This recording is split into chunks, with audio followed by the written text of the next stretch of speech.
I need to mute this somehow. I can't mute it. Thing is, I can't mute my YouTube page so it goes live, Paula, for some strange reason. You can mute the tab if you right-click the tab in the browser. Yeah, but then it stops me sharing my tabs. Here we So, are live. Sorry, I was just making coffee. I did hear you. I was in the kitchen. hold on, it's just gone live now, right? Yeah, Yeah. it's just gone live now, so now I can mute it. So yeah, I was So- ready. So, I was just So, making- I'm streaming totally off cuff. Flatzoid's got a storm coming, and he was scared of his computer, so I said I'd stream. He wanted to talk about Halloween. I don't know much about Halloween, but we're going to talk about it, and we'll see where we go. But mainly, like, you've all got a chat to get in and talk to each other. So that's main thing. Like it, I think that's what Flatzoid were bothered about. You know, people like to come in chat and mix and speak with each other, and I think that's what we're bothering him. So I've said I'd stream. Here I am. We might not have much to talk about. We might. Who knows? But I'll just shout everybody out if that's all right with you, PJ. Oh, by the way, I've got Paula and PJ with me. Sorry. Hello, guys. This is how bad a YouTuber I am. Don't even shout me guess that first. But yeah, I've got PJ and Paula both turned up, you know, just out at blue. Paula can only stay till a family comes home, and PJ he's stuck with me. What can I say? Yeah, I don't know much about Halloween. Anyway, we've got Professor Harvester and Alan, both of the same. Thanks for coming. Don Logan, thanks for coming. PJ, you're here, I know.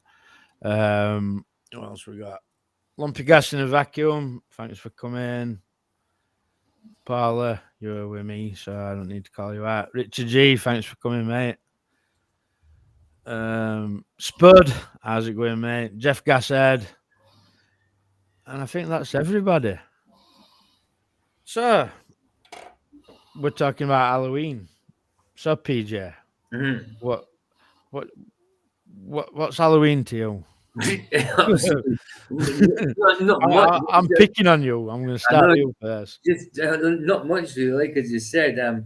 Like up in Scotland, where I'm from, we don't really do like trick or treating. So the only thing Halloween meant to me was coming up to November the 5th for Guy Fawkes. So it was we went out penny for the guy in. So we dressed up in Halloween and went out penny for the guy in. It wasn't trick or treat; it was penny for the guy. Basically, we were just dressed up to beg and go knock on people's doors and beg for money. Basically, that is a big thing for us. Like penny for guy. I mean, you see kids sat outside the shop with it, and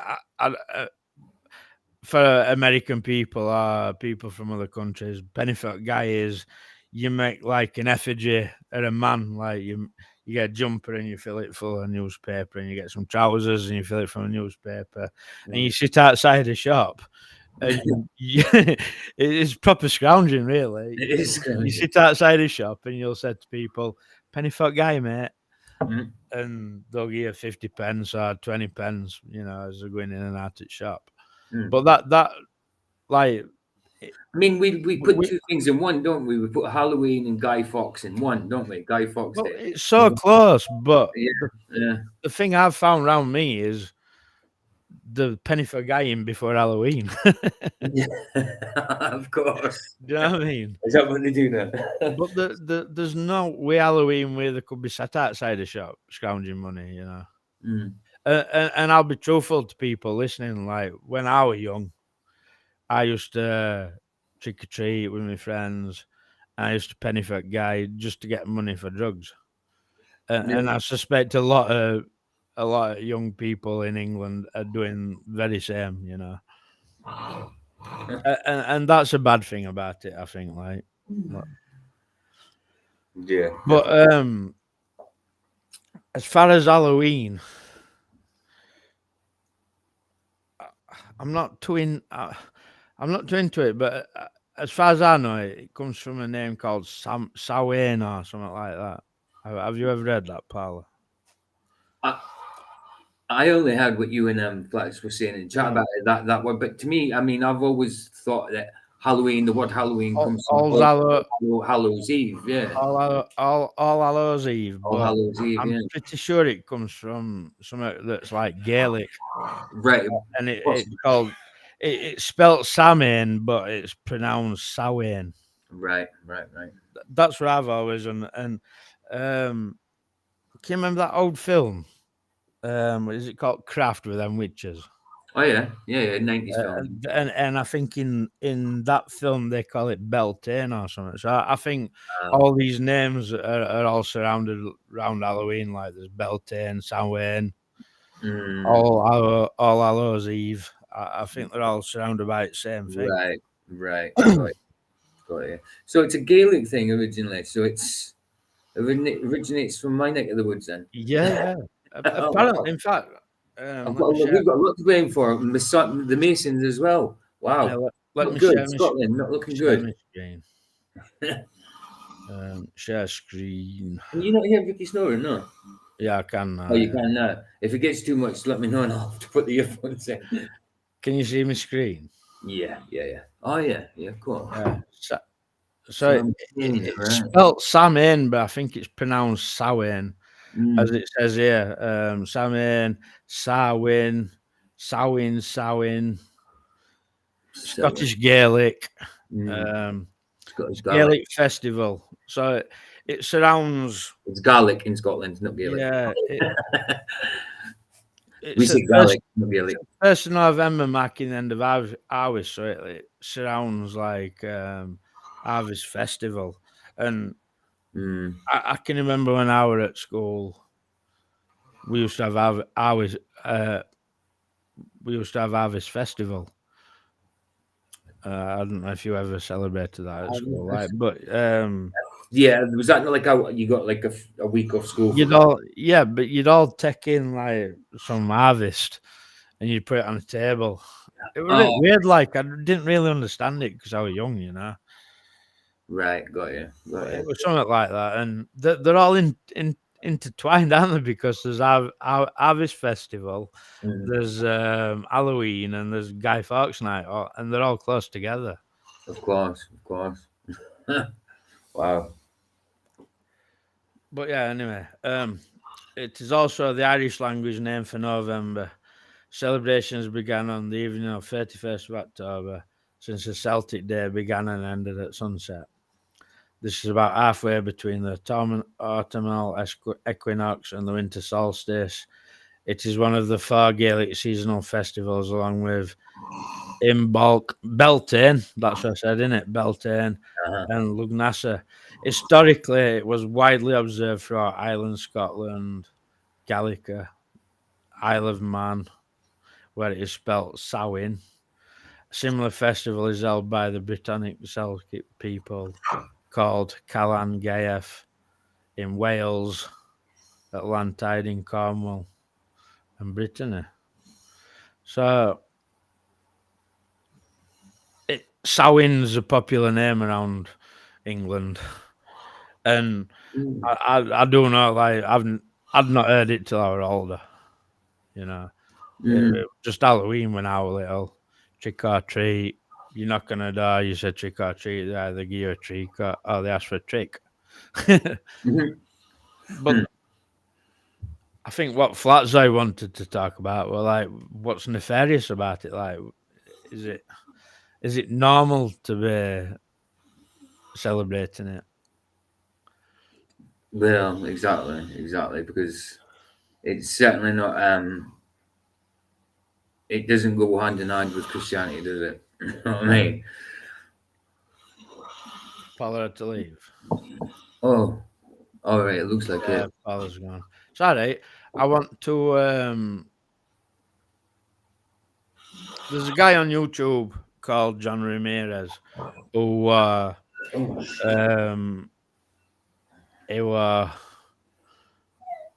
is it called Santeria? Something like that. You know, Church of Satan, Satanist, blah blah blah. Found Jesus. So I'm gonna share something that he talks about Halloween, and then we'll take it from there.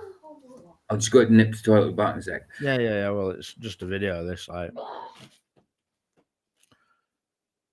Sorry for everybody watching at my terrible computer skills, like, but it is what it is.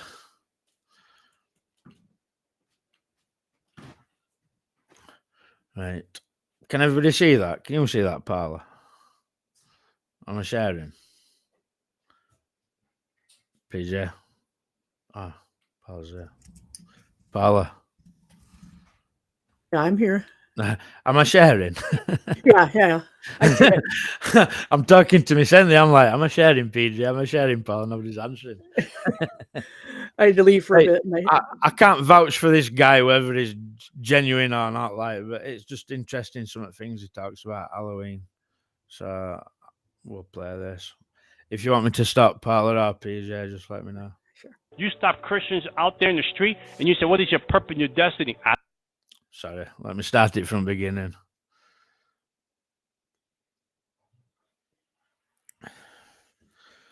And this is what happens. Can you see how it said there should be like an advert, Paula? It just buffers with a black screen, don't show advert. Oh no, it just buffers. Yeah, YouTube's been weird for probably a week now.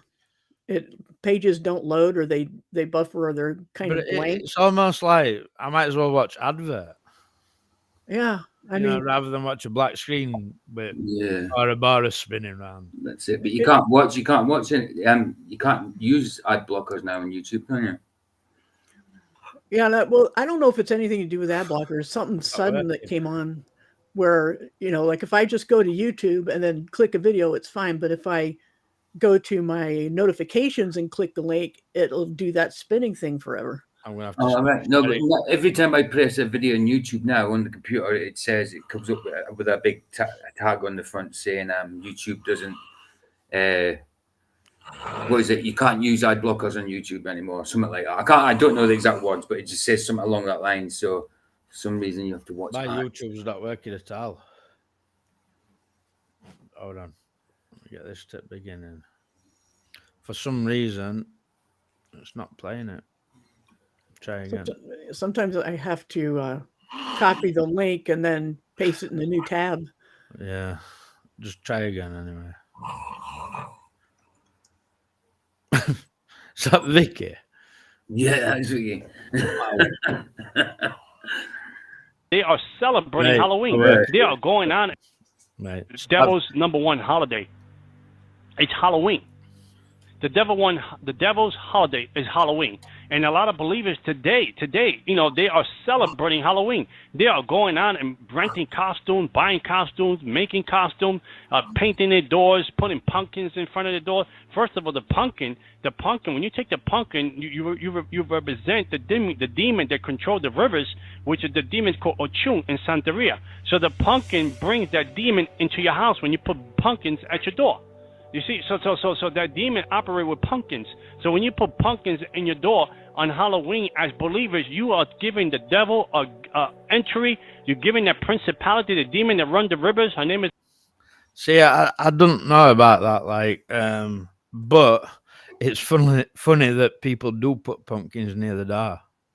Yeah, it's true. It's true. Quite strange, like they're near doors or windows, It's very strange. Can you? I've put the headphones in. Can you hear me through these? Yeah. All right. Can you hear her still? Yeah, I can still hear you. Oh wow! Get a slap. So wake up. What's she doing asleep at this time? Because she didn't sleep last night. That's why. She's took her medication, so she's going to sleep. She's not waking up. And listen, anybody watching, right? I weren't covering this week. I'm doing it short news. If it's crap, it's crap. I'm sorry. Sorry, guys, for snoring. Ochun, which is a type of Jezebel in the Jehovah religion. You're bringing the demon into your home. You're giving it access to your home, access to your family.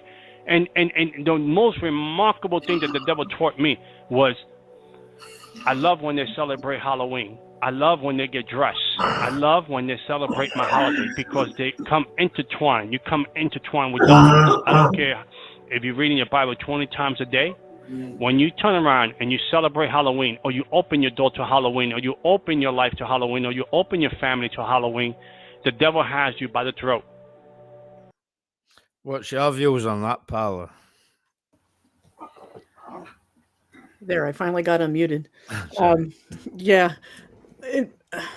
I've always been a firm believer that things mean what you mean by them, and it's just like with Christmas. A lot of people who celebrate Christmas have no concept of the birth of Christ or anything, which probably wasn't in December anyway. But what people today mean by it, like what Christians mean by it, is everlasting life and the gift of, that Jesus was the gift given to us to save us. And what you mean by it makes a big difference. It's the same with Halloween, although because it's so overtly about death and demons and evil, we've never really celebrated. The closest we ever did was if people came to the door, we'd give them candy, but we'd also give them gospel tracts in the bag. We would make it, since we figure the devil is bringing people to be witness to our door. It saves us having to go door to door. You just take advantage of the situation. And so it's just, I think as Christians, the principle is found in what the Apostle Paul talked about, people offering meat to idols in the marketplace. He said, don't ask questions, but if somebody goes out of their way to tell you this has been offered in sacrifice, then for their sake, don't eat it, even though it's perfectly fine. In the same way, if people are, little kids don't know anything about, and they're usually dressed up as a cartoon character or something like that. To them, it's a dress up party to get some candy. Exactly. And then they want sweets, don't they? Right. I mean, I went to Believer when I took my kids trick-or-treating. And all they wanted to do was go and get sweets, They were not nefarious about it. And I didn't see out nefarious about it. But looking back now, I am a believer. I don't know whether I'd be as willing to take them, Exactly, yeah. No, I never seen it as anything, like you say, nefarious as a kid. But you don't. You're just looking for your money or your sweeties, and you really sort of thing. But when you come to be a Christian, and then you, like you said, you look back on it, then you think to yourself, yeah, of course. I mean, I believe words are powerful in that. So saying things to do with demons and all that, being morbid is not good, Yeah, you really don't know whether you're opening doors or not. Like this guy talks about, you are opening doors. You're letting Satan into your life and that. And I don't know about that, but who knows? Is it a bad thing? And are people letting the kids go trick-or-treating and letting bad things into life? And what impact would that have on their life later on in life, Or because you let them do it, I think a lot of traditions are bad, just unhealthy. Sending kids out to get a bag full of candy is not a good thing. No. And I think the thing is that no matter what day of the year it is, if people have a lot of like skulls and skeletons and things and that celebrate death, I think for Christians that's just a really bad message. Yeah. Even if it's not technically inviting demons in your house. Like I said, I'd be inclined not to, like, if my kids were young enough to go trick-or-treating. They're not now, but if they were, I don't know if I'd take them. But then you're faced with that battle then with them, like, how do you explain yourself to them? Like, how do you say, look, it's not something that you should be doing? How do you explain that to a child who's all the friends are doing it? It's a tightrope with them. Like I said before the show about how I explain my kids about Christmas, I said it's really just a fun thing to pretend. Of course, there's nobody called Santa who lives at the North Pole and makes all those toys, and and explain how impossible it was for that, because they're smart kids, and I said there's no way anybody can do that. What do you think about Santa, like, being an anagram of Satan? I don't think there's anything to that phonetically or historically and linguistically. I don't think there's anything to that. I think it comes from Saint Nicholas. It's Saint Nicholas, Saint Nick. Yeah. Old Nick. And then things get melded together as people say them quickly in conversation. I don't think there's any connection. But it's that when you think about it, it's creepy. He knows when you're sleeping, when you're awake. He knows if you've been bad or good. It's like, wow, those are some creepy lyrics. But Yeah. and that's just Christmas, and then Halloween is more like to little kids.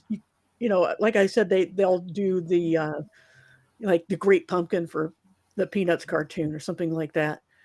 Not supposed to be scary to them, and yet there are adults and kids who have a lot of these evil symbols all the time, every day, or they get tattoos, or and celebrate death. I just think, especially for Christians, this is a bad thing. As somebody asked in the chat about if you have a painting or something that has you find out later has some occult meaning or something, are you inviting anybody in? I don't think you're inviting anybody in. I think it's up to you. If somebody went out of their way to tell you what that painting was, it would be the same principle as that meat sold to and you've got to willingly want to invite it into your life as well. Yeah, yeah, that's it. But back on pumpkins, and it was PJ who made me chuckle about this. But when I was little, like my mum hollowed a turnip out. That's what we that used was to my do. pumpkin. Like it taken about 3 days to hollow it out 'cause it's solid. Like I like a pumpkin when it's all soft. That's what we use. The neep. That's what we call them. neep. And the neep. That's what we call turnips up in Scotland. Neeps. But we just slice the top off and dug out the inside, which it does take a long time, and cut out a face like you would on a pumpkin. On a pumpkin. Stuck a candle inside. Lit Yeah, it, and I stuck the never top had a off. pumpkin. Like I mean, I've carved loads of pumpkins for my kids, but I never had a pumpkin. No, I never had a pumpkin. I never seen a pumpkin in real life, to be honest. But it until is I was an almost adult. like it's like Paula, like America makes a big thing out of things, and it's almost like America's Halloween's come to England. Yeah, it's funny how that works. Yeah. And the other thing I was just going to say, early American history, those both Christmas and Halloween were forbidden. Nobody was allowed to celebrate it. That was the Puritans thing, when they were some of the early settlers, and yeah. But somehow somebody figured they could make money. Well, this is it. Becomes a racket, doesn't it? Like I'll say to my mum, like my mum's like, "Oh, I've got to send Christmas cards." I says, "Why don't you just keep the one you've got and not send another out, and you just keep that card, and you get it out every year instead of sending more." Right. And people don't look at they'll leave them out for display for a little bit and then put them in a drawer and never see them again. Yeah, my mum does. She stick like my mum's got like glass doors that separate one room from another, and she sticks them all out glass. And I think, and she's always wiggling like, "Oh, I've got to send cards out to this person, that person." And I'm like, "Mum, just tell them to keep last year's card. You keep last year's card, and not bother sending them. Save some money." It is a pain, though. Christmas cards, I find to be a pain. Well, I don't send them anyway. Like I never have done. Like we used to do them at school. Well, yeah, at school. I've never sent any. I don't send my mum a Christmas card. I'll give them if I remember. I mean, I give my mum and my sisters. And I spend every Christmas with my mum because my mum's on her own. Me and Beth are on his own together, and there's a sad situation surrounds Christmas for me. Like so, we all spend it together. Right. Got you. But as far as Halloween goes, I forget when it's coming up to Halloween. It's that far. It's never in my mind. So it's not in mine. Like since I used to knock about on streets with my mates when I was like 14, 15, 16. Like I said, we used to do it just to get drug money. Yeah. But since I've grown up and moved along, like Halloween for me were just with my kids like wanting to do it, Like I didn't really want to go walking around streets freezing my tits off, but I did do, because all the friends were doing it, so you can't not say to your kids, "Oh, you can't do it" when your friends aren't. It seems a bit cruel. At least here, sometimes the churches would have a trunk or treat, they would call it, where everybody decorates their trunk of their car and it's filled with candy and the kids come by and have a good time. The idea is to get them to come to church, because you Yeah. have it in the church parking lot. And that's okay, I guess. But here again, we're teaching them to eat candy and I don't like being crafty to get people to come to church. I don't think that's right. But if you want to have, like a community service of something, like we'll wash your car or something like that. That's you're actually doing something for people and tell them who you are, and why you're doing it. That's more important. Of But course. yeah, so there's some things that churches will do to try to uh, have their kids have something to do, in place of what the worldly kids are doing without letting them feel like they're left out. Like get kids to do it so grown-ups do it, sort of thing. Yeah. Yeah. Anyway, let's have a little more listen to what this guy's saying. The devil has a stronghold on you by the throat. And one of the things that the devil has shown at the time that I was in the enemy's camp, the devil has shown me that the reason he loves Christians to celebrate Halloween, because the Bible says it brings a 4 to 5 generation of curse in your family. That's one of the issues that the devil knows, because and then if he knows that you can celebrate. Right, so I've heard about these generational curses in Bible, but I can't say I've heard them surrounding Halloween, Paula. I haven't either. And the thing is that it's like when people try to restrict what they say or what there are certain numbers that are evil or colors or shapes. I see that as limiting, making people slaves to all these things. And that in itself becomes the curse. Biblical ones are usually like, for example, in the Garden of Eden, God cursed the ground because Adam was made from it. And all of nature groans and waits for us to be revealed and all that stuff. But when it comes to generations, we have to remember the generational, when it says, I will curse Ham and his children, whatever. You have to remember there's also hyperbole in Hebrew expression.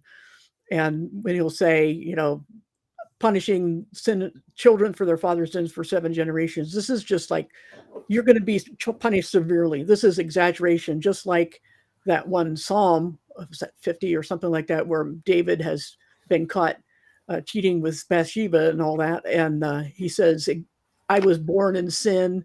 I was conceived in sin. And it's hyperbole. It's exaggeration. And so I don't believe there's literally any certain generational curse in the Bible that is some kind of, because God even says, like in Ezekiel 18, the children are not to suffer the consequence, well, you can suffer consequences, but not to suffer the guilt of their parents. Well, this is my issue with these types of things. You're messing about with things like this guy's talking about opening doors and stuff like that. My mum messes about with tarot cards, and she has that sleep paralysis. And I keep telling her, like, Mum, the reason you're having sleep paralysis is you're messing with these cards. Chuck them out, burn them, whatever. But she ain't do. But she has these sleep paralysis like once, twice a week. Yeah, I used to Week get in, them week out. I raffle. don't get out like that, Paula. It's like, Yeah, I mean, there's overtly evil things that are meant for conjuring spirits. Like you wouldn't do tarot cards, you wouldn't do Ouija boards or anything like that. Yeah, Seances, those are asking for trouble. definitely. But these other things I don't think are asking for trouble. It's like, Right. You carve a pumpkin and you make pumpkin pie. They make all sorts of pumpkin, this and that at this time of year in the US, but I don't even like pumpkin. But no, it stinks. yeah, I can remember carving pumpkins out, and it absolutely stinks. I like pumpkin and chili soup, but that's the only thing I've ever tried a pumpkin. On its own, I haven't tried it. I'd rather carve it than eat it. But the generational curse thing, I remember I've been to plenty of churches that preach that and that and I never knew where to stand with it. But I don't believe we're cursed, that you're cursed because of your forefathers. You know what I mean? Right. I mean, there's consequences of things, Of course. but and innocent people suffer like children suffer the consequences of bad parenting. Of course. But when they grow up, depending on how badly abused they were or something, they still, whatever degree of choice they have, they're responsible for. They're not responsible for things they couldn't help. Of course. And that's, I think, I'm sure that's part of anybody's recovery therapy for that sort of thing. Whatever has happened to them is they have to understand how much of what damage they suffered is really not their fault. Not even the abuse was never their fault in the begin with, but what they do after that, once they've gotten out, it's just like being injured in any other way. You can't expect someone to, grow a new leg or something like that. And you can't expect them to completely get away from terrible trauma either. But I mean, salvation has a way of doing that, a lot of that. I mean, back when I used to be a globe Earth believer when I was a baller, and I used to believe in space and all that business, I used to be into ghosts and that. And like you hear stories where like a grandparent might have done a Ouija board, and then great grandkids still get afflicted by it because of something they've happened up in the past. What do you think to that, pal? I don't, you'd have to look at each individual situation, but I think that sometimes, like the children of reports like cops would give about what satanic parents would do to their children, they're of course going to grow up to be as evil, because that's what they were brought up as, and yet many of them escape, like this guy. Yeah. So I don't even know if this guy's above bad, pal. The only reason is it was short notice with Flatzoid and talking about Halloween, and I seen he were talking about Halloween. I don't know if he's above bad. It could be. Yeah, we never know. He could be talking a good one. Right. But it's just things that like. Why would Halloween be so bad? Why would it be so bad to celebrate it? Why is it so bad to carve a pumpkin and put it outside your door? Is there any supernatural belief behind it? Is it all something that's been there to put fear into people? Is it something that like, yeah, super crazy God believing Christian people push? What is it? I would personally say that because of, for many years it was purely a secular holiday, just like Christmas had become. But nowadays it seems there's more and more overt satanic activity on that day. And we're seeing a time now when there's a Church of Satan and they want equal rights under the law, and they want to have, satanic story hour for kids. Just taking advantage of every loophole. And because of that, I think it's wiser for Christians, at least in this country where that's happening, to have some distance between themselves and that holiday because of that. Yeah. I agree Because with that. we always have to be aware of the time we live in our culture. And it's just like I've been going over on my channel for, I don't know how many weeks, like 18 weeks. Culture is a consideration of how, what we should do. We should try not to cause too much upheaval, but at the same time stand firmly. And it's a kind of a tightrope we walk. And when things change, it's hard because we don't, a lot of us grew up with just secular holidays. Halloween was just a kid's party. And now it's something more. Whether, I'm sure there were always people who did evil things and sacrifices on Halloween, but it wasn't common. It was hidden. And now it's all marching down Main Street. I'm seeing a question in chat. Who determines? This is from Debatable D. Who determines if something is or isn't satanic? Well, that's why we have the Bible. For us, that's our measurement of how to judge things. It says to discern, and that's the measuring stick we use. And usually, if it's satanic, it's pushing satanic beliefs. Like what we've been talking about with pumpkin and that. It's a stretch to drag a pumpkin into being satanic. Do you know what I mean? Yeah, I mean, it's like Debatable D is saying some people go overboard, and I agree. And we can't. Yes, it's true that Satan caused the downfall of human beings, and got the first ones to sin, and we're all the children of sinners, of corrupt sinners. And that doesn't condemn us. I'm not a Calvinist by any stretch, but the thing is that um, when you call everything satanic, you're taking away all your own responsibility for the Yeah. sins you do. Yeah, You yeah. know, Yeah, Satan gets the blame for everything. When some of it is just us right? ourselves. It's like they used to say, "The devil made me do it." No, Yeah. you chose to do it. Yeah, Yeah. and devil wants you to go down Well, them lines of thinking, He Of wants you course. to think everything's satanic. He wants you to think everything's not, any Right. kind of twist he can put on it, he'll put on it. Exactly. Right. It's either extreme. I mean, to deny it completely is naive and somewhat dangerous, and to It's say Satan does everything is to make him godlike, which he isn't. Hmm. it's like we were on about when we were speaking about Trinity last week. Catholicism preaches Trinity. And then you get your people in your truth community are like, oh, it comes from Catholics, so you can't trust it. But they also, like you said, Paula, they believe that Jesus died and rose. So they chuck that out. You know what I mean? And that's what Satan wants to do. He wants to cause as much confusion in Right. things as possible. Hmm. Right. And how it's like the Bible says that when even the Apostle Paul, when he first became a Christian and people were trying to accept this guy who used to send them off to be executed for their faith is now one of us, and they would listen to him and speak and then go home and check the Bible to see if what he said was true. And that's what we need to do. Mm. You know, it's the unchanging guide by which we can um, verify anything, trust and verify whether something is from God or not. Yeah. And what I would say, like, is if you're going to take your kids trick or treating and you're going to carve pumpkins or you're going to have a party, make it about Jesus, make it about God, Right. Mm.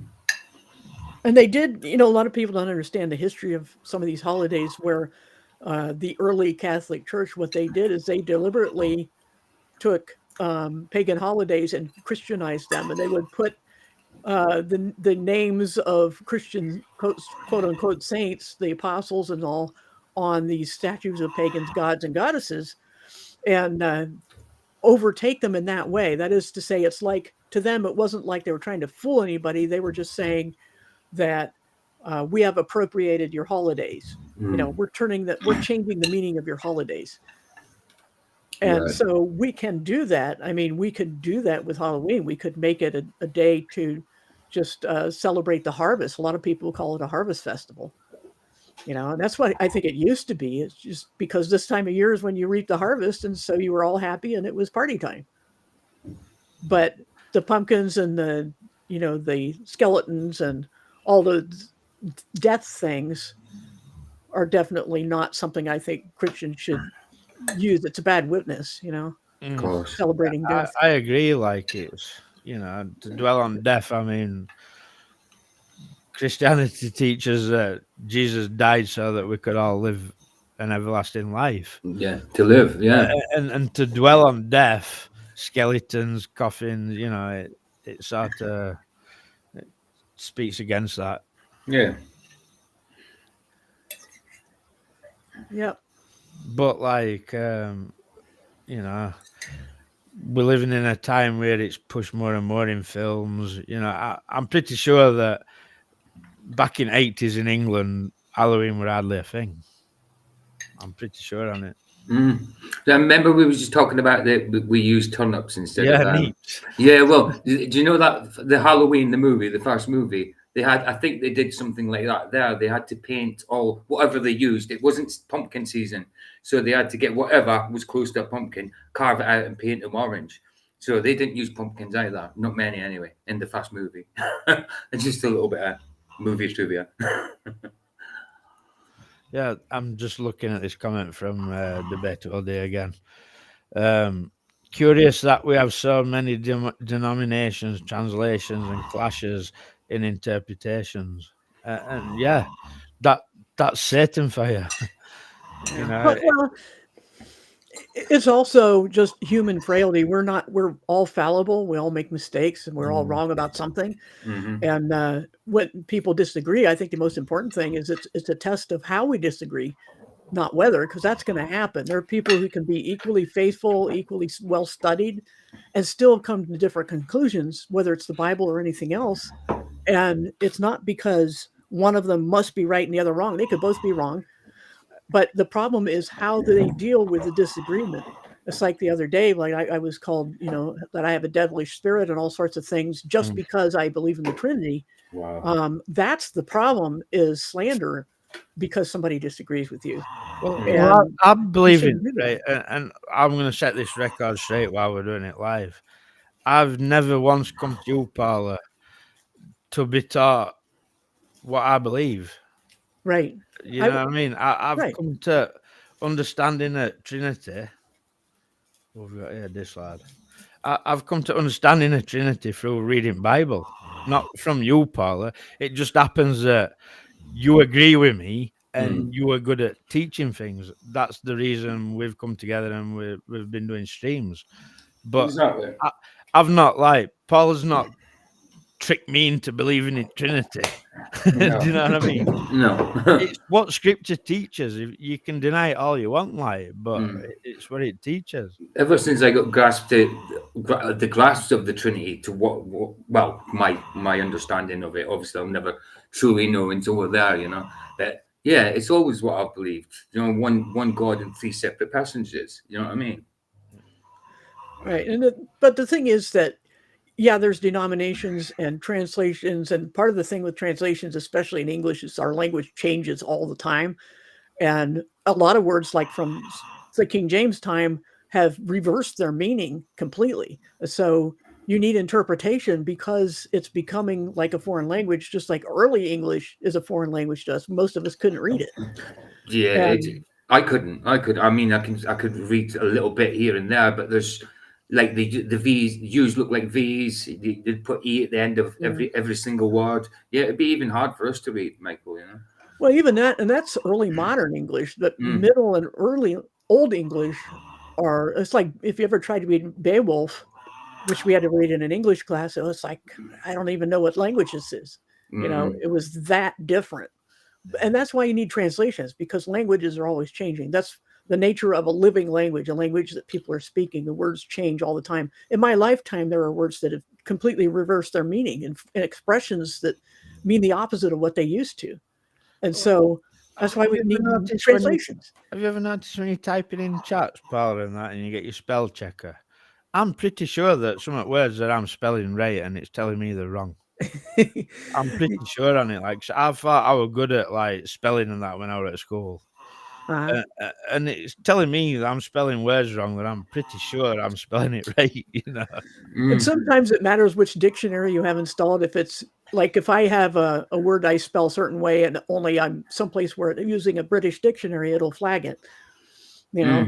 Well, on my phone, everything goes to the American. Even if I put the settings, it's UK, United Kingdom English, it still goes to like the American spellings for spell checker for things like collar and neighbor, stuff like that. Instead of you are, it's just OR, and things like that. I mean, for example, Paula, God bless, we're all one word when I was at school. God bless. You know what I mean? And now it's not. It's two separate words. Like, God bless were always one word when I was at school. And see, here in the States, it was always two words. And now I see people putting words together that were never together before. Yeah. And they use apostrophes like they're a part of the letter S. It's like, gets does not have an apostrophe, people. Stop using apostrophes. Not in gets. No, unless it is like if like it's it's two words shortened, isn't it, into one? That's when you use the apostrophe. People putting that because spell check is making them do it though. But it's funny because I just tell people stop using apostrophes. Or you can put an apostrophe instead of just an S. You can just put an apostrophe after a word instead of an S to make it plural rather than singular sort of thing. But I don't think we need to do that. You just put in the blooming S. Yeah, most of the time people use it when default to using an apostrophe because they think if a word ends in S, you got to have an apostrophe before it. It's not how it works. But no. all of that just to say that languages are always changing, and so you need translations. Also, you have people saying, no, your translation is biased on this certain point. Like for example, why the King James was made is because the King of England didn't like the marginal notes that was being used by Calvinists in the Geneva Bible, and because that Geneva Bible is the one that was popular, I think, at the time, one of those. And he commissioned a new one to be made that would emphasize the divine right of kings. And so that's what it was done for. And so there's no such thing as a perfect translation. Even the Septuagint, what we have of it, I mean, we have most of it. And there are places where it disagrees with the Hebrew, but the Hebrew is the Masoretic, which came after the Septuagint. And it's a big jumbled mess because most people don't care about linguistics. And the people who do care about linguistics aren't always honest. And so you have to do a lot of homework to figure out what the truth really is. And where should you go for New Testament? Like, should you go to Greek or should you go to Hebrew? Well, the New Testament was written in Greek. I wouldn't go to Hebrew at all. Exactly. That's the way I think. Like, but you do get people who are like, now it were Hebrew, you know. Nah, I there's no always thought evidence. that. There are the earliest New Testament documents are all in Greek, and they were all in all capitals, and there were no spaces between words. It was a giant wall of text, and so there's nothing that predates that in any Semitic language, because we have stuff going from the early 2nd century, and some from the late 1st fragments, and they're all in Greek. Yeah.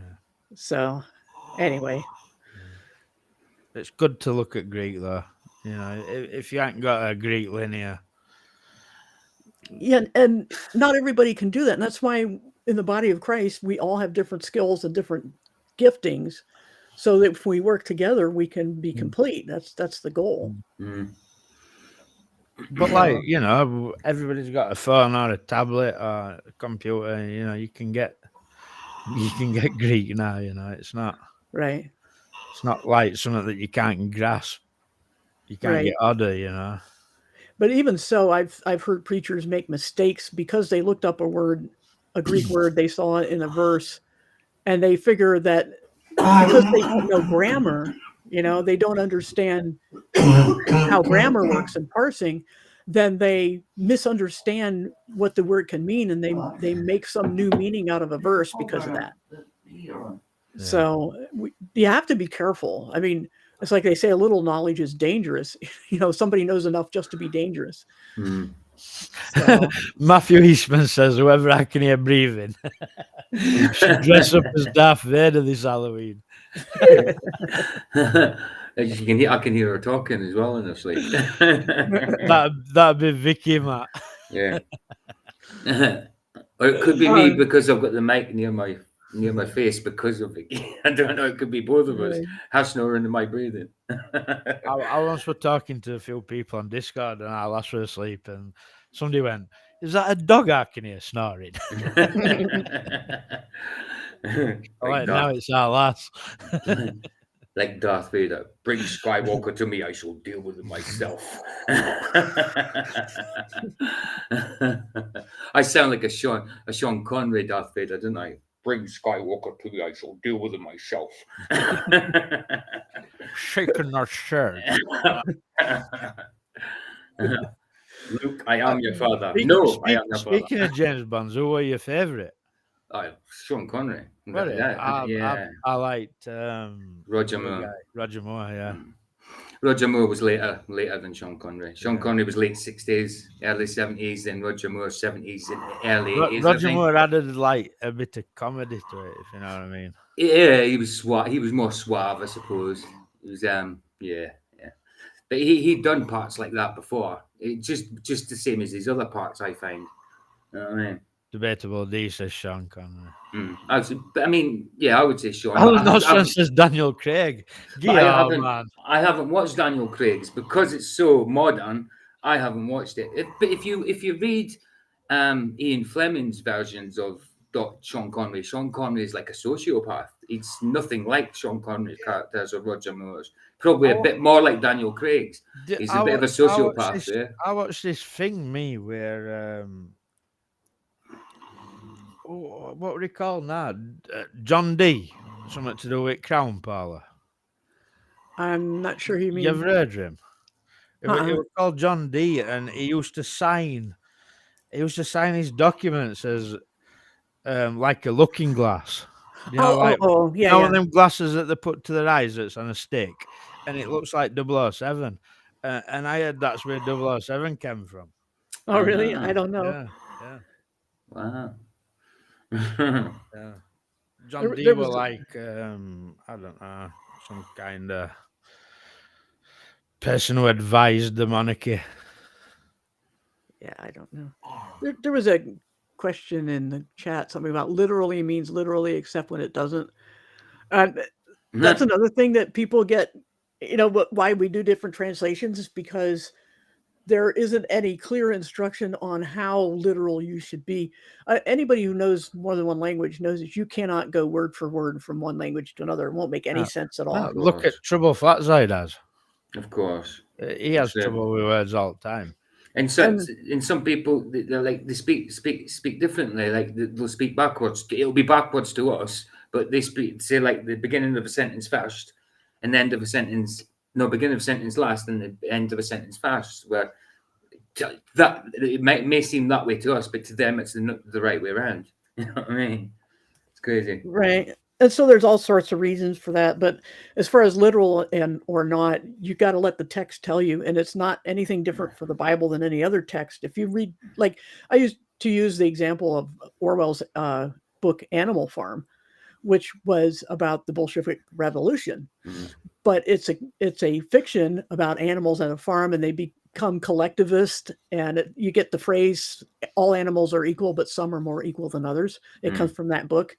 And the point is that he's making a political statement, but he's using an allegory to do it. So the allegory is obvious fiction. So as soon as you call the Bible an allegory, you're calling it fiction, which it is not written as, but it has some allegories in it.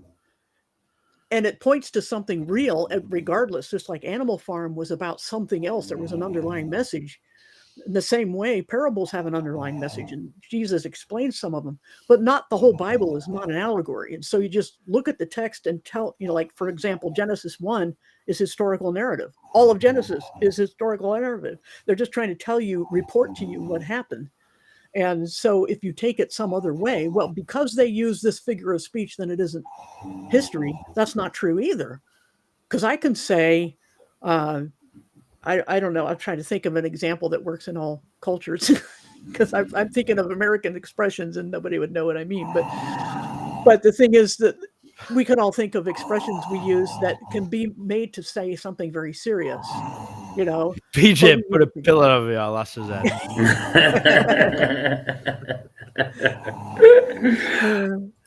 I'll tell you what. I'll mute it when I'm not talking. But yeah, the thing is that we can use a story, or just like with Animal Farm's an allegory, but it points to something very serious. And so does 1984. It's fiction, but it's telling us exactly the kind of world we're living in right now with telescreens and all that. We read Animal Farm I was in junior school. I think I was about between 8 and 9. And we read Animal Farm, and to me, it was just a story about talking animals. Like looking back on it, it's like wow. Yeah, and that's the way they're meant to be. It's whoever is, like Jesus said, whoever has ears will hear, and that's what he's talking about. Yeah. And like the further question in the chat is, if we have different interpretations for Animal Farm, how do we know about the Bible? Well, we are fallible human beings, and we do our best. But the important thing is to have a consistent approach, whether to good reading comprehension. If I read Genesis and it says God created the heavens and the earth, I'm not going to, even no matter how it was said, I'm not going to take that as an allegory. I'm going to take it as a statement of fact. No. But we do see that, like, some people take God creating a universe at space and planets. People do come to that understanding. I don't know how, but they do, and that is a problem with language, I think. Is Ryan trying to get in by any chance? Oh, sorry. It might be. Okay, I didn't hear. Sorry, anything. Ryan. It's just because he wrote. It's just because he typed in chat. No worries. Because I were on YouTube screen and not on here. Like I ain't got two screens. So I can't be in both places. We got to But- get you. Hello, in. Ryan. I can barely hear you. How you doing, dude? Sorry, mate.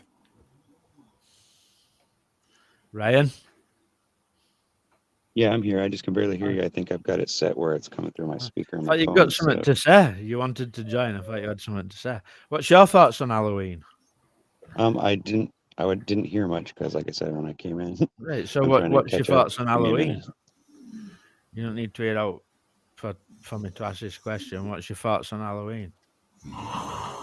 Do you think it's a Satan Well- holiday? Well, it might be. I don't know, but it's so difficult for me, to be honest with you, if you're asking me seriously, because I like to celebrate Halloween. I like to give out candy. I like to see the kids dress up. I enjoy that, even if it means that it gets me in trouble at some point. I've always enjoyed it, and I don't think about it as some evil demonic thing, even though I have, like headstones in my front yard and I put skeletons up and stuff.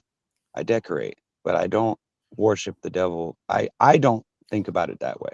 I No. do it because if you don't put the decorations out there, the kids don't show up. And I like to get to know the people in my neighborhood. I like to get to know the children, especially because you get to know the kids, and then the next generation that comes along, because I'm going to be here a while. I have to deal with those people. You know what I mean? Like, that's the way I look at it. It's a way to stay in tune. Like, decorating for Christmas is the same way. No, I don't believe that putting a tree in my living room is probably good for me. It's probably actually going to get me in trouble.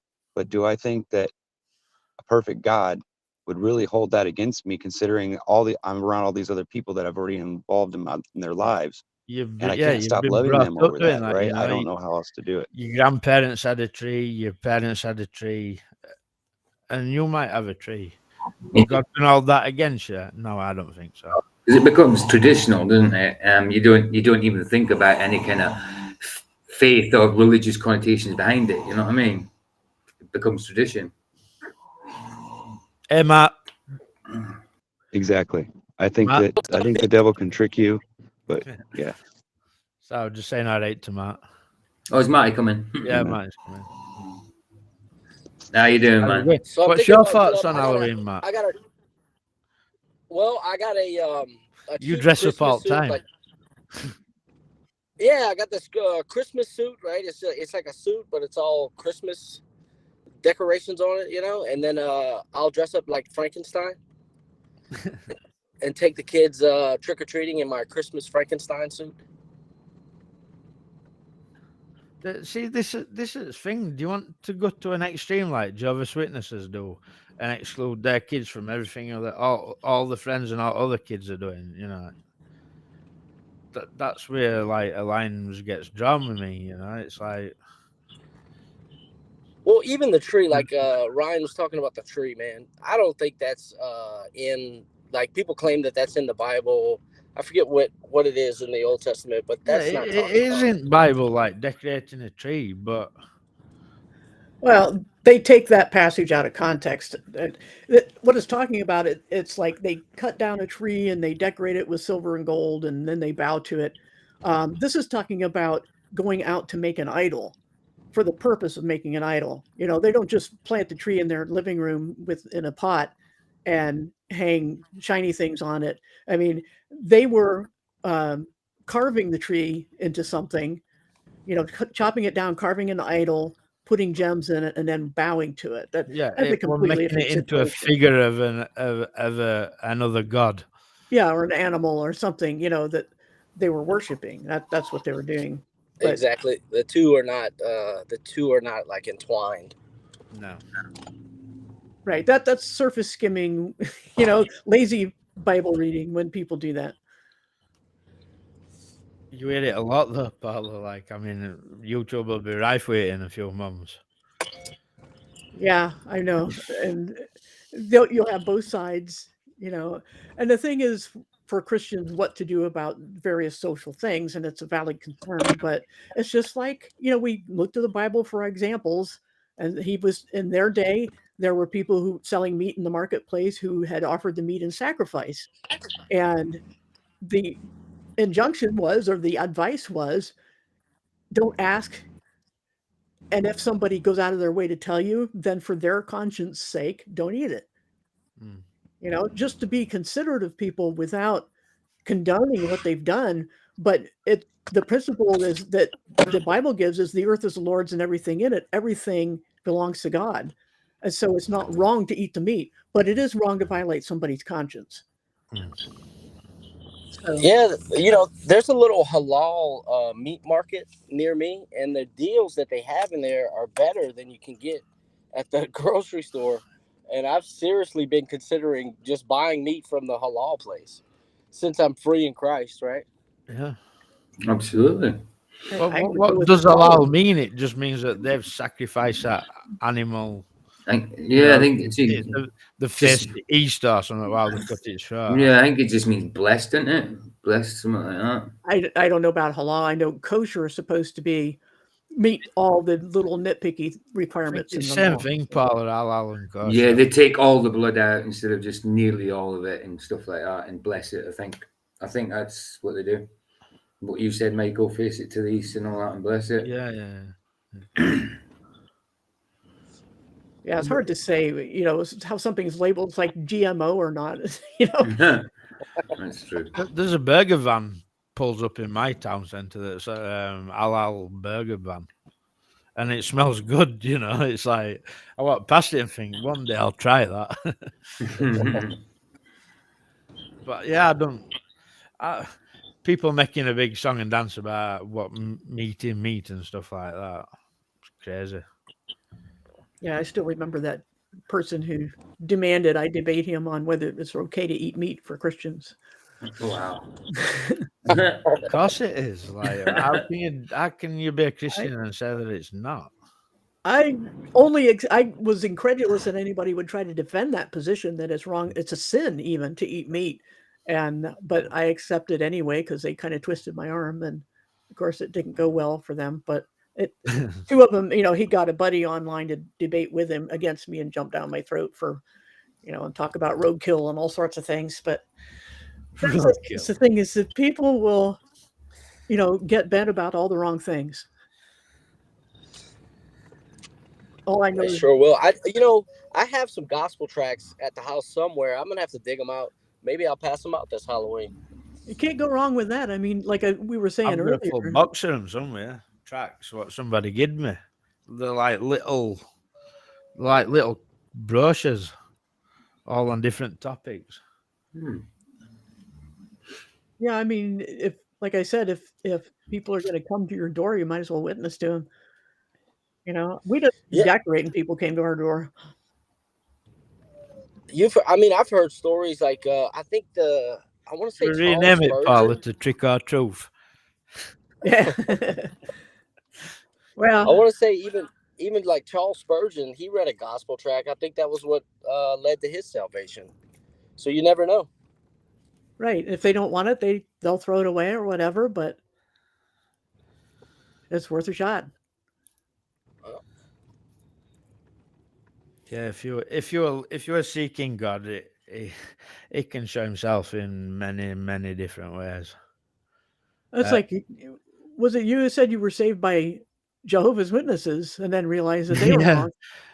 Well, not so much Jehovah's Witnesses, but it was a picture I took at Sky, and I swear to God, I seen Jesus face in clouds. But And literally, and this is what's crazy about not that I saw a picture, like there's pareidolia here, what people say, So it weren't so much that I seen this picture.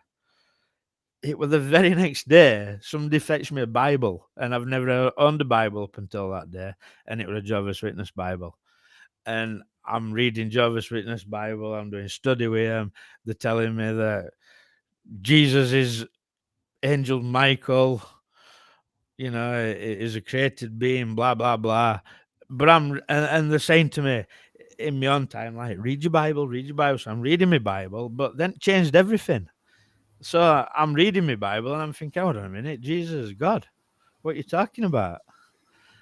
And that's the beauty of it.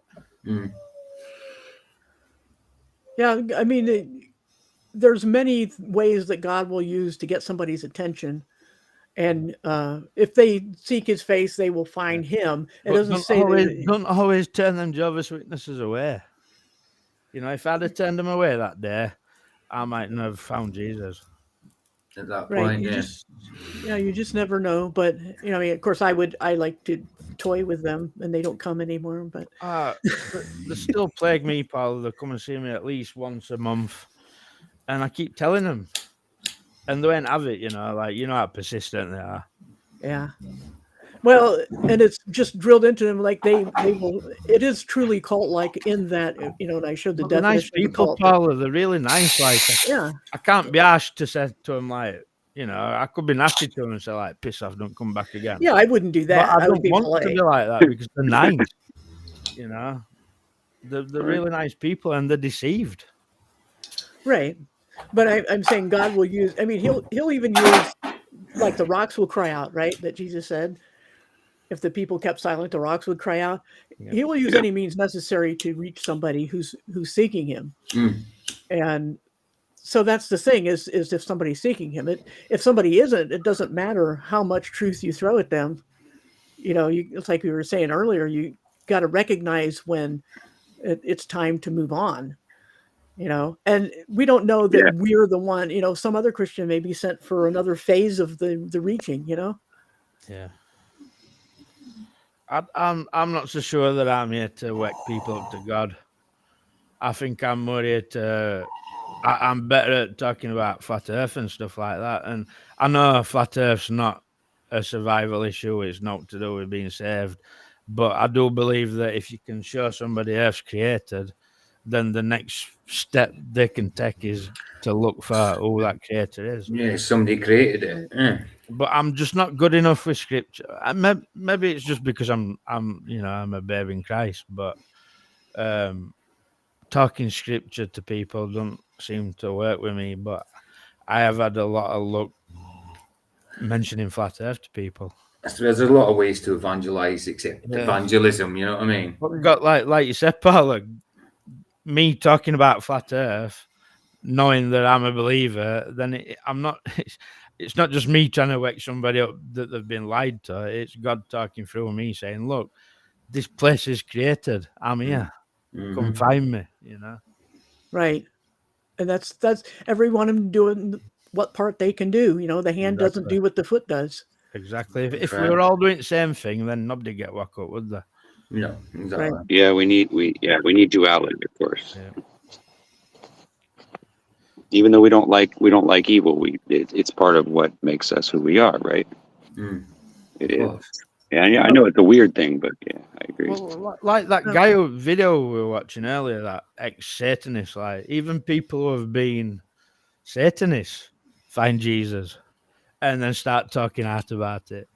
That's what's brilliant about it. People talk about God from every little nook and cranny of life. That's right. Yeah, I just saw a video today. I think it was on YouTube Shorts or whatever, and it was some guy that claimed he was some kind of a witch or a demon or whatever, worshiping Satan. And he said that Satan himself came into his bedroom or something and told him that he couldn't put a hex on some person because the God they believed in was actually more powerful than him. And I was like, what? I don't know if I believe the story, but it sounded convincing, like I was thinking to myself, I wonder if that's really true, if people really put out stories and they're really true like that, or if it's just some kind of crazy thing they put out on YouTube. You don't know, but if he can use that story to wake somebody up to God, then I ain't got a problem with that. I've heard similar. Me Like neither. there was some account of a witch who got saved and said she used to molest children, and that there were some children she couldn't molest because their parents prayed for them, and she had no way of knowing that, and she just knew, that she couldn't have them. But I've heard too many accounts to dismiss it. Yeah, it's PJ's got a bad nose. Somebody fell asleep, I think. Yeah. Vicky will be battering you tomorrow. Do you know what I mean?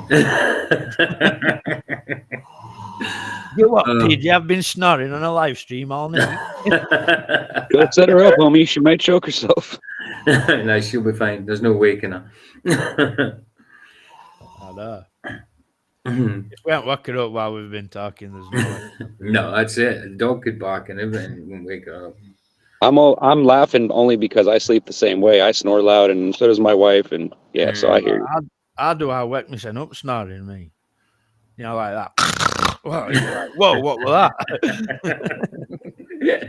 Yeah, especially on an airplane when you're in high altitudes. For some reason, it makes me snore louder, and I always fall asleep because the vibration and everything. Oh, it just puts me to sleep. It makes me so calm, and and I'll fall asleep, and then I'll wake myself up from snoring so loud, and everybody will look at me, and I'll look around like, what woke me up? And everybody will be like, you woke yourself up, dude. And I just start laughing.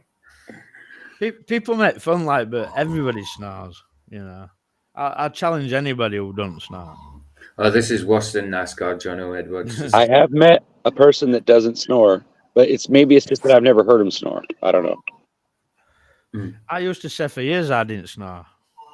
Yeah, I said it because nobody ever told me I snored, but I do sometimes. Obviously, I think it depends on which way I'm I know I snore like a motor. Well, once you get married, I don't think you can avoid it, right? Like if you're not living with your mom, then yeah, I guess, because not all kids snore, but yeah, I know what you mean. You're right. I think everybody does snore. My mum's one of them who starts getting it like, get off me, like somebody's attacking her. And you're in the bedroom and there's no happening, and you're like, Mum, what you on with? Like? Vicky's always chatting in her sleep as well, and laughing and stuff like that. Half the stuff I can't make out, but the other half is really intelligible. You know what I mean? That some of it is just a lad who I used to know used to fall asleep with his eyes open. Oh, I do that sometimes. My mum told me that I had my eyes half open. That's one of the creepiest things you'll ever see, man. Yeah, my mum said my eyes were half open. That is creepy, though. You gotta admit that it's creepy. It is creepy, like. Even though it's not, it doesn't mean anything. It's still creepy. No, it'd be full blown sock asleep, but his eyes would be wide open, looking at you like, and it weren't awake. Anybody ever had to deal with sleepwalkers, or do you sleepwalk? I'll tell you a story about me sleepwalking if you want. Oh, sure. We went. Everybody else don't mind. We were on holiday in Mallorca. I was about 15-year old, and I'm having this dream that we're on holiday in Mallorca. Like, this is my dream, but everybody's downstairs, like round tables, drinking and that, and I'm looking out from my balcony, and this is my dream. And then next thing, my mum shakes me awake. And I've literally, we're like 5-6 stories up, and I'm literally one leg over the balcony, ready to like jump over the other side. Oh, whoa. That would scare the crap out of me. Yeah, that's a crazy one. Freaky, that, like. Definitely. But I was dreaming that everybody were on floor below the balcony, partying in my dream. And obviously in my dream, I'm trying to get to him. And my mum woke me up just as I was about to like fall off the other side of the balcony. Crazy. I've never really sleepwalked, but I've had night terrors. And I woke up really, really scared and not knowing why, not knowing if I've had a nightmare or not. And if I have had a nightmare, I don't know what I've dreamt, but I've just woke up so petrified.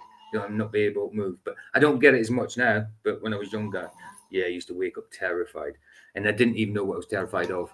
I had to run and put the light on or shout for someone to put the light on or something, But wow. Yeah, I don't get it as much now and again, but it's very, very, very few and far between. Were you scared of the dark too, or no? No, never scared of the dark. No, but if I that's was weird, scared, right? Isn't that strange though? Yeah, if I was scared whilst I was in the dark, the light would have to go on. But I was never scared of right, the dark. Yeah, of course. Yeah, because you want to see what's going on, of course. Yeah, but you know what I mean. Like, you're not necessarily afraid of the dark, though. No, I'm never. Like, it doesn't give you the willies. You don't get like the shivers and like run through the hallway because it gives you the willies once in a while. Yeah, sometimes, but it's only if you're scaring yourself. If I'm scaring myself, when I was a kid and scaring myself, and I wanted to go to the toilet, run to the toilet without putting the light on, and that kind of thing. Yeah, okay, all right. But I think it's funny. Like, I was afraid of the closet for a while, but it was because I had an older stepbrother or whatever. This kid that my mom was married to another man, and he had a son, and he told me all these stories about monsters in the closet and this and that, and there were some costumes from Halloween in there that were pinched in there, and every once in a while, my older brother or my older stepbrother, he would move the costume around in the closet to where the mask would hang out or something like that. He would do it on purpose to scare me. And then he would sit there and laugh in bed when I'd wake up screaming. But it didn't last very long before I realized that it was just him doing that to me. And then once I knew that, then of course I wasn't scared anymore. And I was like, you mean to tell me that he's been tricking me this whole time and it really wasn't a monster? I was so, and when I figured that out, I was so mad. And I tried to get back at him. Of course, my mom and it broke up. It was kind of interesting. I used to have a similar thing. Like, I used to spend a lot of time at my mum's next door neighbours, and she had a son and a daughter. They were older, like they were like in the teens, and her son used to have a little cubbyhole in his bedroom. Like it weren't a closet; it was more like a little cupboard with a door. And he used to tell me Boogeyman lived in it. Boogeyman. And he'd open it and he'd go, look, he's there looking at you. And this one day grabbed me and shoved me in it and shut the door. And held it shut and kept me in there, like, You're terrified just waiting for these hands to grab you. But once you've had it done and you realise there's no Boogeyman, it's like, it's not scary anymore, is it? Like, no, we used to call him the Boogeyman. Yeah, but some kids panic though, and they freak out, and then they're scarred for life by that. You got to be careful who you pick on, because I remember there was a couple kids that happened to, and they were like literally traumatized because I guess they had something else wrong with them and nobody knew about it, or I don't know, but I remember hearing stories about kids in school and things that had that problem. Yeah, times have changed. I mean, when I was at school, like things that like literally having your head flushed down the toilet were a thing. Yeah. Big bullies would grab you and beat you up and take you in the toilet, and they would literally flush your head. But I never had a swirly, but I've heard about it. In this new world where everything's politically correct and health and safety is going to have to, like when I was at work, to literally strip me naked and wrapped my hands together and hooked me over a forklift truck and lifted me up, so I was just dangling there with no on in front of everybody. and like, Sorry. You can't get away with that no more these days. No, you wouldn't. Like things in the past, and like if you did that to me, you'd be in trouble. Trust me. Yeah, but what can you do when you're young and with a lot of men? It's like it's what happened. Yeah, I know. It's like naked. That's kind of messed up, man. My granddad used to tell me about teacher used to beat you proper, like punch you. Yeah. Like beat you, like and like when I was at school, you might have got blackboard rubber thrown at you, and you might have had a little punch and that. I got the ruler of my butt. These days, I got this big old paddle on me in the Christian Academy. Wow. But like these days teachers can't even say out to kids because kids just threaten them. That's true. That's true. Or whatever, That might have been my fault though. I might have started that damn thing, that movement. Yeah. I remember I think it was 1981. It must have been 1981 that they'd done away with corporal punishment, in schools and that, like getting the strap or the ruler over here. Because in 1981, I remember getting the strap for something. It was I've run away from school in the snow with my mate after school, and parents were looking for us and that. So the next day at school, I got the strap or the cane, whatever it was, or a ruler over your butt. But 1981. It must have been must have been when they done away with corporal punishment, because after that, never heard of it. So I got it once when I was 5, probably 5-year-old. Sorry, my neighbors have loud exhaust on their cars. I don't know why. I didn't think to beat that. I figured since Vicky was snoring in the background, I could get away with it. Yeah, exactly. Vicky's got loud exhaust as well. Exactly. But sometimes I forget, though. I apologize when I do that. Sorry.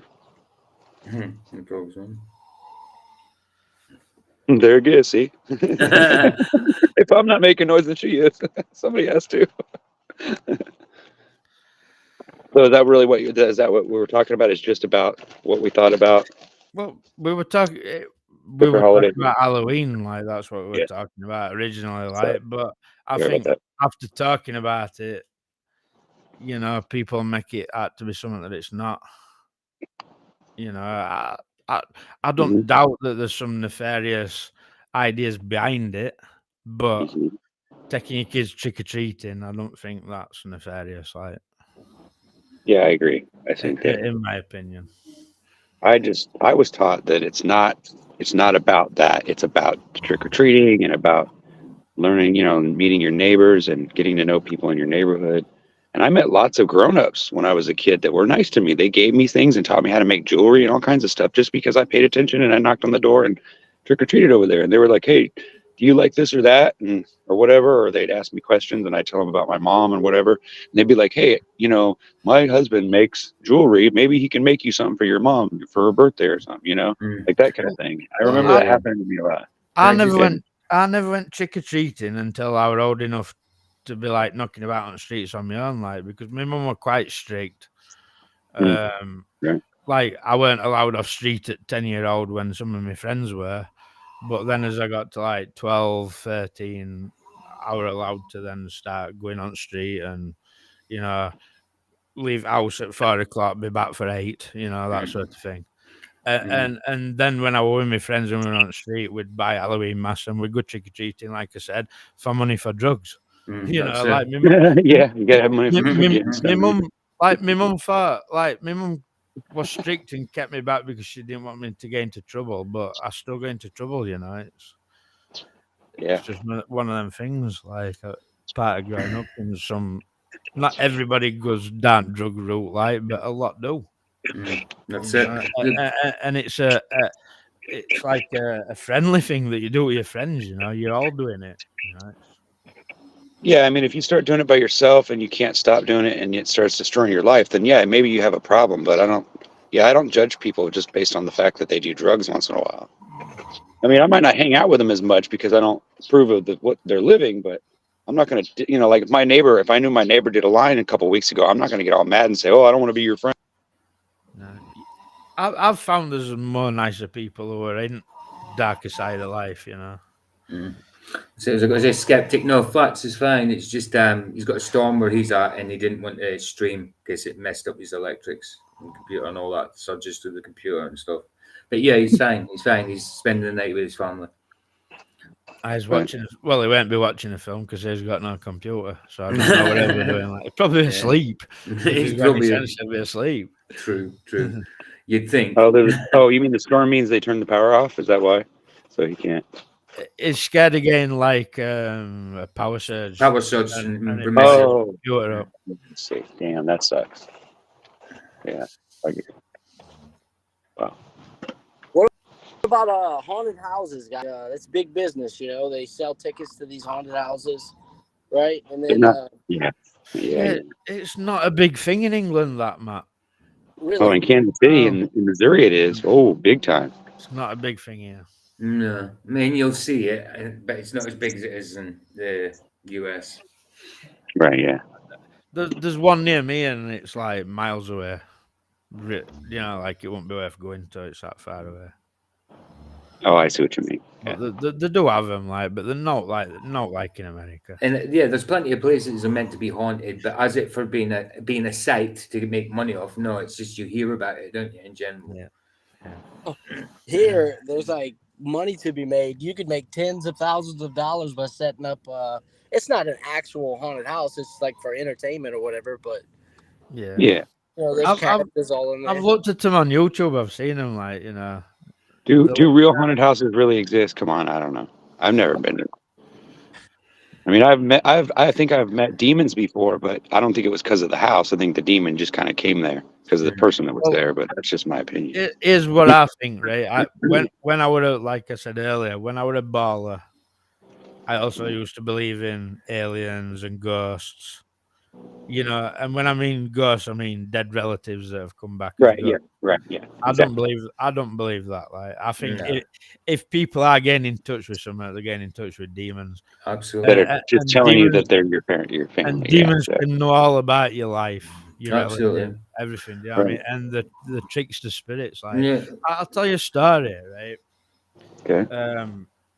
Me and my partner had his baby took off us, and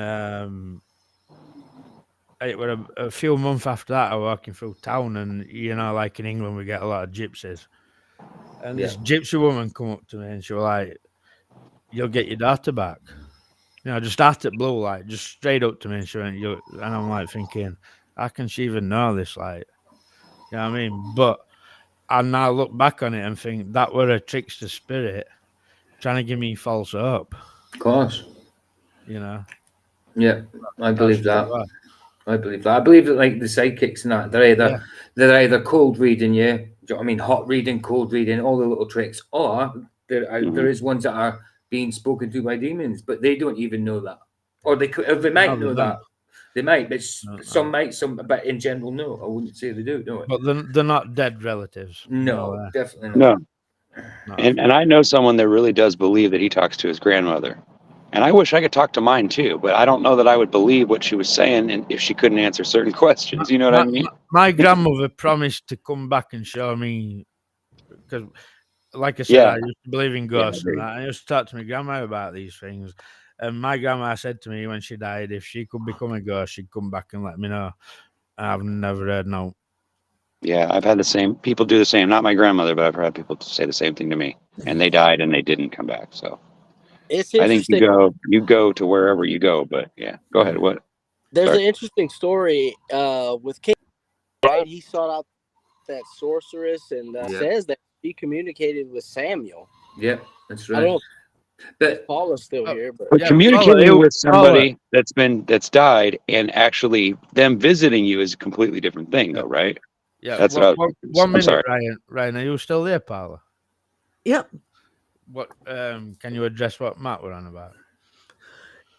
Yeah, the thing that I think is important in that story is that the medium was shocked to see real Samuel, which means most of the time, every other time, it was a lying spirit yeah, pretending to be somebody else. So yeah, that really just confirms that almost all the time, with that one exception, they are lying spirits. They're not really dead souls. Yeah, You know, that's one thing. It was made an exception by God, I think, to yeah, impress Know upon that he could, Saul the probably. severity of what he had done in going to a medium yeah. I after he agree with Right, made that. it right. Yeah, illegal. yeah. That makes sense. Yeah, I agree with that.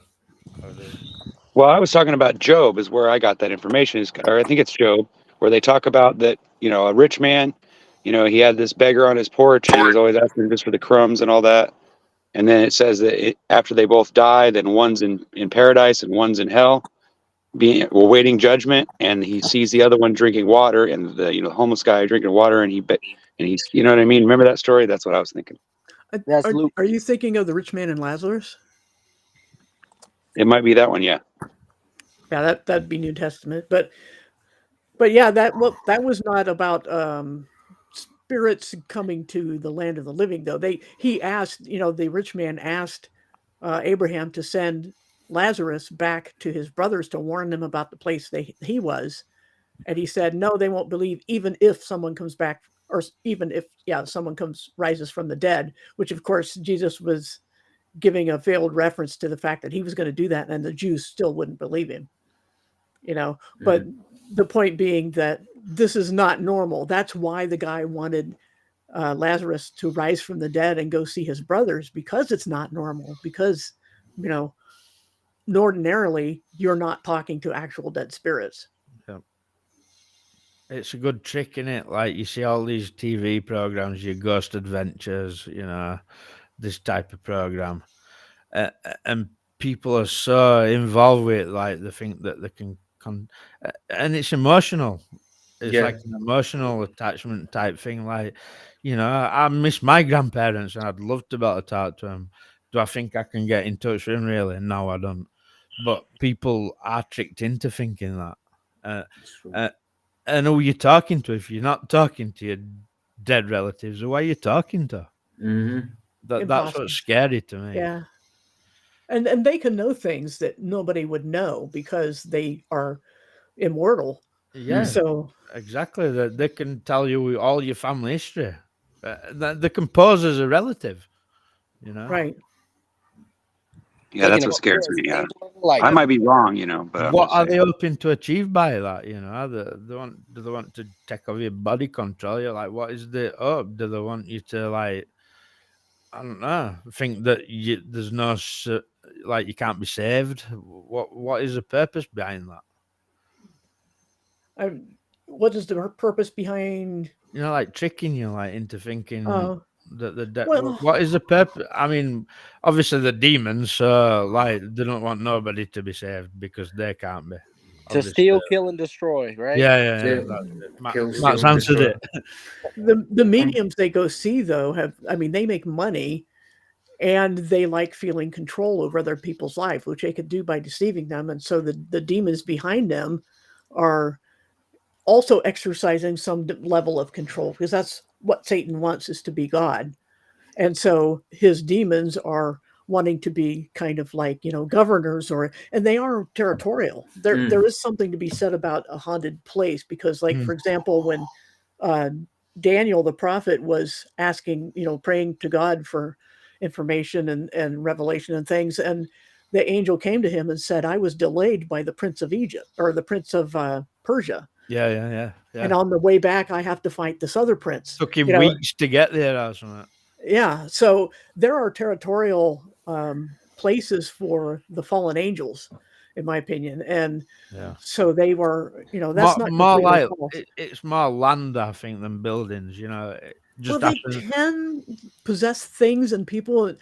In my just very sketchy opinion, just from what I could put together, but I can't, point to a scripture, is to say that if demons are the offspring of the sons of God, daughters of men, then when they died, they couldn't go anywhere because they weren't fully human. They, and they're part angel, so they don't have anywhere to go yet. And so they roam the earth. And that's why they used to have bodies. They had bodies that died off. And so they want bodies to possess, and sometimes they'll possess inanimate things. It's just like when the demons entered the herd of pigs. Why they ran into, all drowned, I don't know, but who says demons are reasonable or sane? Well, that demon claimed to be a legion, didn't many, so there weren't just one. There could have been hundreds of demons in that bloke. Right. It's like Jesus said that some people are like someone who has a demon cast out of them, and then the demon goes away and then comes back with 7 more demons more wicked. And that being the point of the parable or illustration was that people should do more than just get rid of demons. You have to turn your life around and belong to God, and you're not protected against that. When I first moved into this flat, there were me and this kid who I were knocking about at the time in my kitchen, and it was broad daylight. And I saw at the corner of my eye a black shadow walk past the door. At the exact same time I saw it, my friend were like, "What was that?" Pointing, you know what I mean? So we both saw it at the same time. And I went through a spate of hearing like footsteps, strange clickings at night. Not that scared me, but just like weird noises that shouldn't be happening. And as soon as I told you that like Jehovah's Witnesses was coming to fetch my Bible and my story, as soon as I started being a believer, I've not experienced out weird in this flat since. Yeah, I think some people go crazy with saying they're going to go oust some territorial spirits, and they'll have a prayer walk and get a bunch of people to drive demons out of an area. And the Bible never tells us to do that. No. I mean, that's not our job. Our job is to spread the gospel. But they do. There's too many testimonials of people who had encountered demons that the name of Jesus just terrifies them. Yeah. And so if you belong to him, there's they can't do anything to you Exactly. Yeah. without permission. So Exactly. from God. And do you know what I find crazy about I watch a YouTube channel, and there's a guy who he works for MUFON, Mutual UFO Network or whatever it's called. Mm-hmm. And over like 500 interviews with people who've had one of these, took out your bed into your spaceship kind of experience. Whenever they've invoked name of Jesus, it's all stopped instantly and they're back in bed. I find that amazing. Yeah, that's the same as me when I experienced the same as your mum, like that sleep paralysis. Now, when obviously I was just dabbling with Christianity at the time when I said it, but I couldn't speak out, so I said it in my head, just in case it was demons, and it scared me. I couldn't move. You know what I mean? I couldn't even move my head. I could see, and it seemed like I was drifting, trying to like pull me back to sleep, sort of thing. That kind of feeling, but you couldn't move either. But as soon as I said in Jesus' name, it went just like that. But I said it in my head. I couldn't say it out loud because I couldn't. I physically couldn't. But yeah, it's whether it was demonic or not, I don't know. But when I mentioned Jesus' name, it went whatever. You know what I mean? I've heard a lot of that from UFO researchers or whatnot that, and even Jacques Vallée back in the was it 80s, 70s, said after his research into UFOs that they seemed more like spiritual beings than craft, the way Yeah. they moved and Yep. everything. And Mhm. so many testimonials of people who were abducted who said that they all had the same basically spiritual / political message that they were supposed to bring back. And the experiments all had to do with reproduction, which makes sense when it because some of them had detailed story. I don't know how true they are, but just saying that they would take them into certain rooms in the ship and say, do these children look human to you? Like they're trying to mimic human beings, Mm. like the hybrid, the demons that want their hybrid bodies back, and they're trying to grow them and abduct people to get their DNA Look and at do X that. Files. Yeah. I know it sounds crazy, like, but X Files was bang on point with that. Yeah, and that's Definitely. the thing is that they're, with the cattle mutilations and everything else, it's all occult. It's all what you would expect Satanists to do. If these are not just government black ops, then they are also at least demonic entities. And that's why they do the things they do and send the messages they send. They're all anti God. They're all trying to play God and create their own race of beings that are not human. And I think a lot of people have encountered these people, there's a quick question in the chat about, say, what was it? About needing permission. In Job, it says in the early chapters that the sons of God would present themselves to God. The angels would come to present themselves, and Lucifer would come with them. And he would say, have you seen God would say to him, have you seen my servant Job? And then he says, you can do this to him, but you can't do that. So that's where the idea of permission comes from, where Satan can only do as much as God allows him to do, his permit to do. And in Job's case, he were allowed to do whatever he wanted, barring kill him. Bar kill him, yeah. Yeah. Mm. So it's not much to go on, granted, but it is one example of God just saying, Satan is on a leash, basically. Yeah, he has a lot of latitude because the Adam and Eve basically handed the deed to earth to him when they defied God and decided to follow him. You will be like gods, because he wanted to be like God. And so that's why he never anticipated that God himself would become human and live the impossibly sinless life to be the sacrifice. And so this is what he wants to be as God. And so he wants to do everything like he tried before the flood to corrupt the human genome to the point where no one could be saved, and then God's plans would be thwarted. He's trying to outsmart God all the time. Yeah. And so that's where a lot of this stuff comes from. And they're sociopathic, they're psychotic, whatever you want to call it, Satan and the demons. And so that who knows half the reasons they do what they do, but they're none good. That's all I know. Yeah, agreed. Hey, Paula, also, what do you think? Like we can't be tempted with more than we can bear as well, right?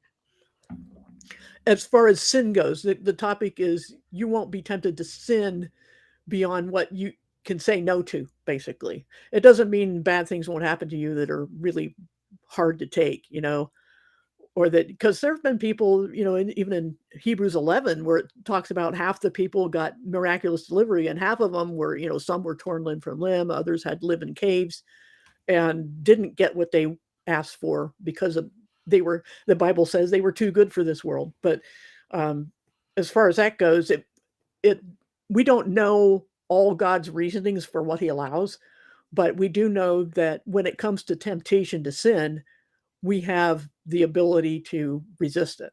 That's all that's saying. I know from personal experience that it will allow suffering, Right. multitudes of suffering, if it leads you to him, which it did with me. I mean, we lost his daughter, and I Yeah, really didn't want to live after that. I But understand. then I found Jesus, like, so a bad thing leads to a good thing. But don't not every walk with God is a nice one to find him. Right. Nobody promised it would be an easy life. And No. Jesus even said, whoever wants to follow me will be persecuted. Yep. So, Absolutely. Yeah, we are to expect it. Respect resistance. If you're a believer and you're going to stand for truth, you better be ready for what may come.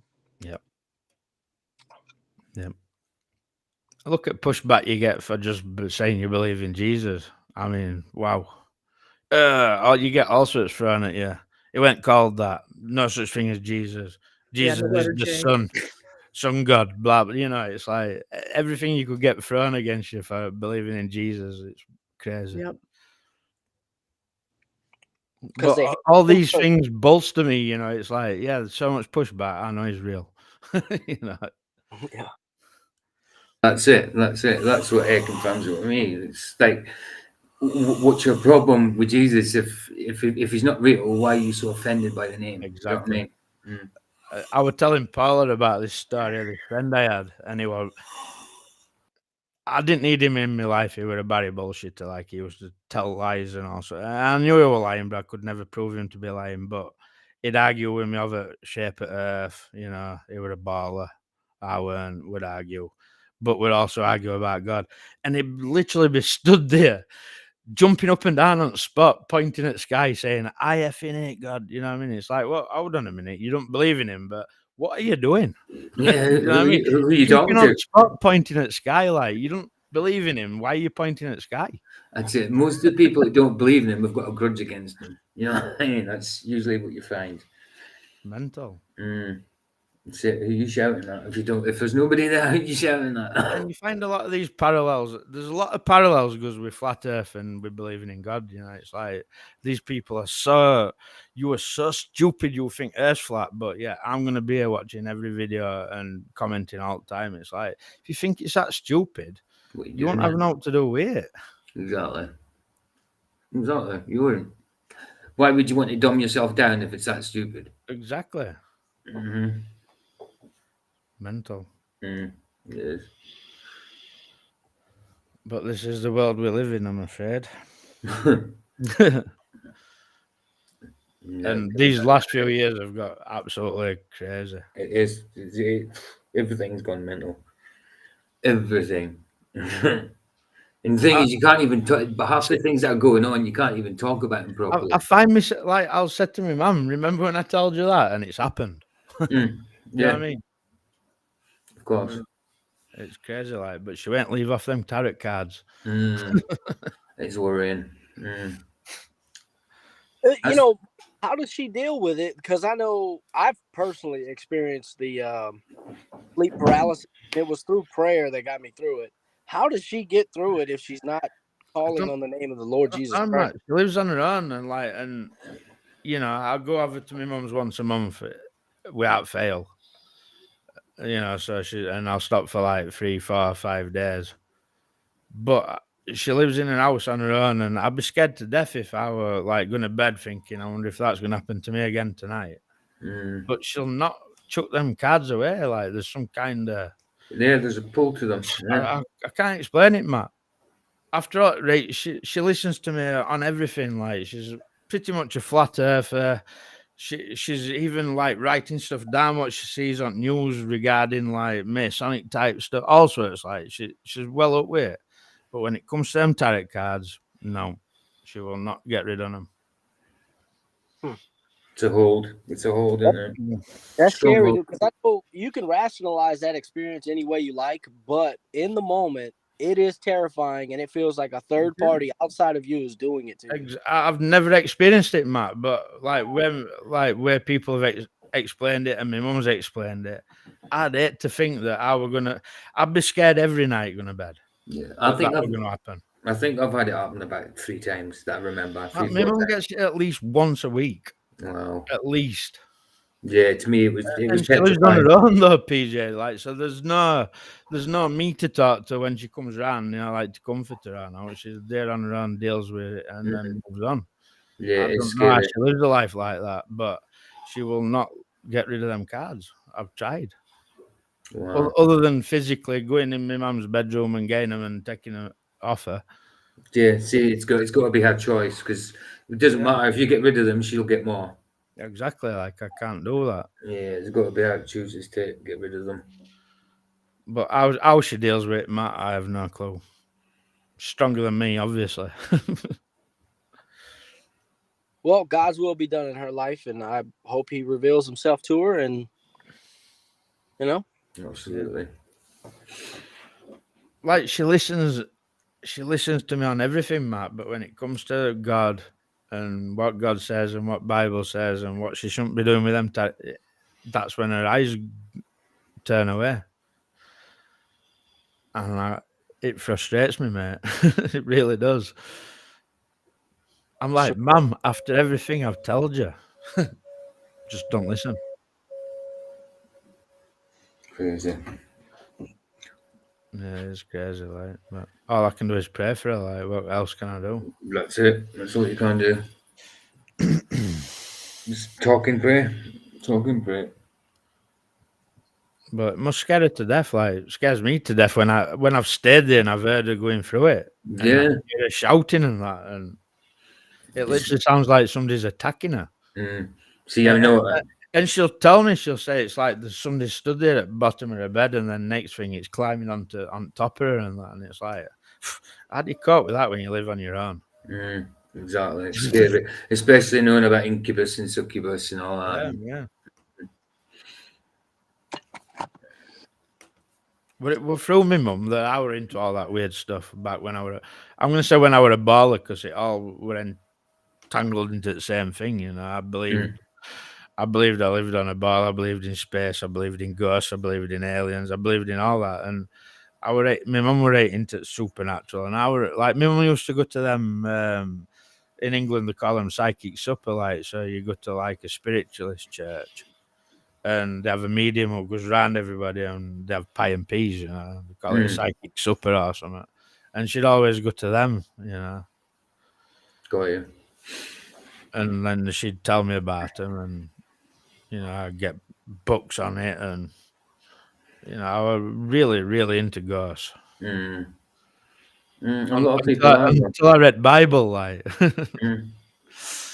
It's I think it's a comfort thing with some people as well. They've always been used to having like tarot cards, ghosts, whatever. It's comfort to them, thinking that their loved ones are looking up at them and that. But it's another way of looking at there's life after death in it. Like, not no matter how tough people think they want to be, nobody can deal with the idea that once they die, that's it. If they say they can deal with that, I think they're lying. No, I can't.